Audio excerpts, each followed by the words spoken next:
Hello friends, this is Anshul. आज हम बात करने वाले हैं इंडिया के फार्मास्यूटिकल इंडस्ट्री के बारे में। गाइस, भारत दुनिया में अच्छी मेडिसिन प्रोड्यूस करने के साथ साथ उसे सबसे कम कॉस्ट में पूरी दुनिया में देने के लिए जाना जाता है, जिसकी वजह से दुनिया के सारे देश भारत को आज की डेट में फार्मेसी ऑफ द वर्ल्ड के नाम से भी जानते हैं। गाइस, 1969 तक भारत अपने फार्मास्यूटिकल इंडस्ट्री के अंदर सिर्फ 5% प्रोडक्ट्स के लिए जिम्मेदार था। 5% प्रोडक्ट्स का शेयर ही रखता था, लेकिन आज की डेट में भारत 85% से भी ज़्यादा के प्रोडक्ट्स का शेयर रखता है अपनी खुद की मार्केट के अंदर।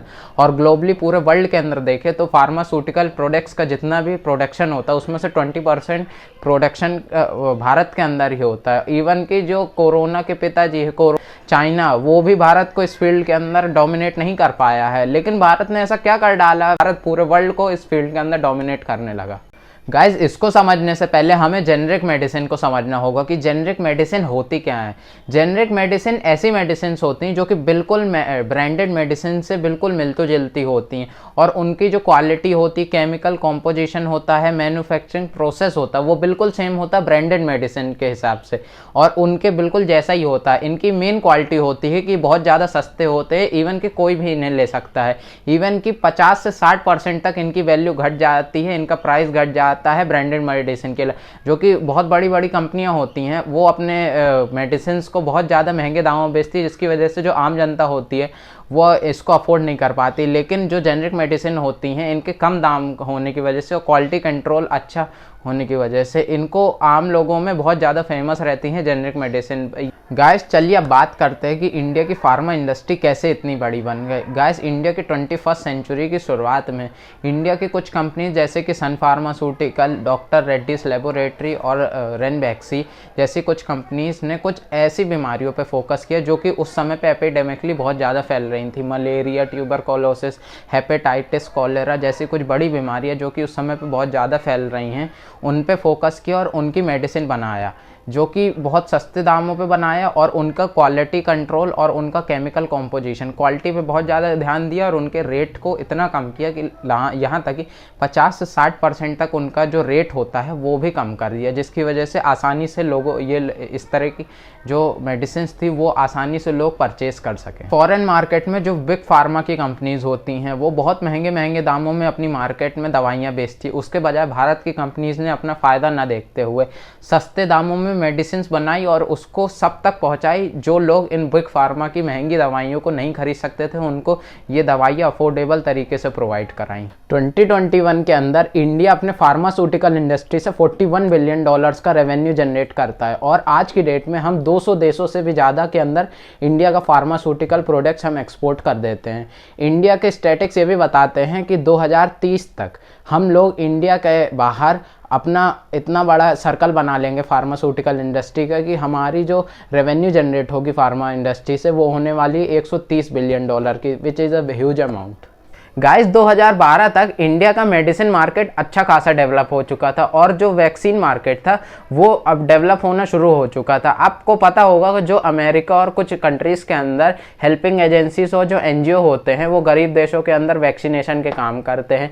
उनको एक नॉमिनल बजट मिलता है जिसके अंदर उनको सारी कंट्रीज़ के अंदर पूरा वैक्सीनेशन का काम करना पड़ता है, लेकिन उनके साथ एक प्रॉब्लम थी कि उनको जो बजट दिया जाता था अगर वो ब्रांडेड वैक्सीन्स को लेते थे तो उनको बहुत महंगी पड़ती थी और एक आध कंट्री से सिर्फ वैक्सीनेट हो सकती थी। लेकिन अगर यहीं पर वो इंडियन वैक्सीन्स को लेते थे तो वो उनको बहुत ज़्यादा सस्ती पड़ती थी, और उतने में ही इंडिया के पास वो कैपेसिटी थी इतने बड़े अमाउंट में प्रोड्यूस करने की। और इंडिया के वैक्सीन्स को अगर वो परचेस करते थे तो सेम बजट में जहाँ एक आध कंट्री से सिर्फ वैक्सीनेट हो रही थी वहाँ पर पता चलता था पूरा का पूरा कॉन्टिनेंट सेम बजट में वैक्सीनेट हो जाता था। गाइस, तो इसी तरह इंडिया का वैक्सीन मार्केट डेवलप होना शुरू हो गया था। गाइस, अगर हम वैक्सीन को देखते हैं, गाइस वैक्सीन को हम कोरोना के एग्जांपल से देखते हैं। वैक्सीन के अंदर कोरोना के ही कुछ पार्टिकल होते हैं, जैसे कि आप उसे कोरोना का छोटा भाई समझ सकते हैं। उसकी बिल्कुल पावर ख़त्म कर दी जाती है, और फिर उसको हम अपने शरीर के अंदर जब लगाते हैं तो हमारा शरीर उसके खिलाफ एक इम्यूनिटी सिस्टम डेवलप करने लगता है, उससे लड़ने की क्षमता डेवलप करने लगता है। उसके बाद जब कभी हमारे अंदर कोरोना हमारे अंदर एंटर करता है तो हमारे शरीर के अंदर पहले से इम्यूनिटी सिस्टम डेवलप होता है उससे लड़ने के लिए। गाइज अगर इंडिया को हम ग्लोबली वैक्सीन मार्केट में देखें तो यूएस के अंदर जितनी भी वैक्सीन यूज़ होती हैं वो सारी इंडिया के अंदर ही बनती हैं। और अगर हम देखें इंडिया को वैक्सीन मार्केट में ग्लोबली तो दुनिया में हर 3 में से 1 वैक्सीन इंडिया के अंदर ही बनती, जो कि आज बढ़ के 2021 के अंदर हर 2 में से 1 वैक्सीन इंडिया के अंदर बनती है। इसका मतलब 50% से भी ज़्यादा का शेयर इंडिया रखता है वैक्सीन मार्केट के अंदर, जो कि हमारे लिए बहुत गर्व की बात है। गाइज इंडिया का जेनरिक मेडिसिन का अगर हर मार्केट देखते हैं तो यूनाइटेड स्टेट्स के अंदर जितनी भी जेनरिक मेडिसिन यूज़ होती है उसमें से 40% का एक्सपोर्ट इंडिया करता है वहाँ पर। और यूनाइटेड किंगडम में अगर हम देखें तो वहाँ पर 25% का जेनरिक मेडिसिन का एक्सपोर्ट इंडिया करता है उसके अंदर। और यूनाइटेड स्टेट्स को अगर देखें तो यूनाइटेड स्टेट्स की जो मेडिसिन होती है उनके अपेक्षा जो इंडियन मेडिसिन होती हैं वो 33% तक 33% तक ज़्यादा सस्ती रहती हैं यूनाइटेड मेडिसिन के अपेक्षा वहाँ की खुद की मार्केट के अंदर बनी हुई मेडिसिन के अंदर। इसलिए इतनी ज़्यादा फेमस है यूनाइटेड स्टेट और ग्लोबली पूरे वर्ल्ड की अंदर इंडियन जेनरिक मेडिसिन। गाइस हम इंडिया के कुछ मेजर फार्मास्यूटिकल हब्स की बात करते हैं, जो कि है मुंबई, कोलकाता, चेन्नई, अहमदाबाद, वडोदरा, कोलकाता, सिक्किम। मेजर हब्स हैं इंडिया के अंदर फार्मास्यूटिकल इंडस्ट्री के लिए। गाइस तो चलिए अब बात करते हैं कोरोना वायरस की। गाइस पूरी दुनिया में सबसे तेज़ी से और इतने बड़े अमाउंट में वैक्सीन का प्रोडक्शन पूरी दुनिया में सिर्फ भारत ही कर सकता है। आज की डेट में भारत 70 से ज़्यादा देशों को अपनी वैक्सीन पहुंचा रहा है। यहाँ तक कि भारत ने अपना फ़ायदा न देखते हुए हर देश को वैक्सीन दी और बिना किसी शर्त को रखे हुए हर देश को वैक्सीन दे रहा है बिल्कुल अफोर्डेबल तरीके से।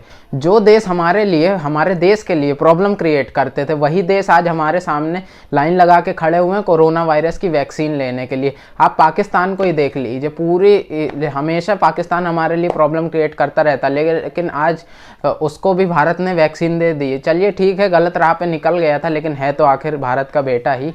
ये तो हमारे देश की समझ है कि हमें दुनिया के हर देश को एक साथ लेके चलना है। और भारतीय संस्कृति हमें ये नहीं सिखाती कि किसी भी देश का बुरा चाहो या किसी का भी आप बुरा चाहो। इस वजह से भारत आज हर देश को वैक्सीन दे रहा है। नहीं तो क्या हमारी जगह चाइना होता तो कभी देता क्या वैक्सीन?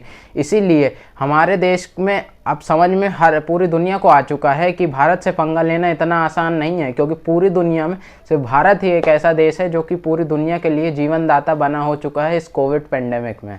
सो गाइज वीडियो अच्छी लगी तो वीडियो को लाइक कर दीजिएगा, चैनल को सब्सक्राइब करना मत भूलिएगा। और वीडियो कैसी लगी वो कमेंट बॉक्स में लिख के ज़रूर बताया करिए। आपको ऐसी वीडियो देखना पसंद है तो कमेंट बॉक्स में लिख के बताइए आप, मैं ऐसी वीडियो और बनाता रहूँगा। और गाइज चलिए चलते हैं, नेक्स्ट वीडियो में मिलेंगे। Stay tune. जय हिंद, जय भारत।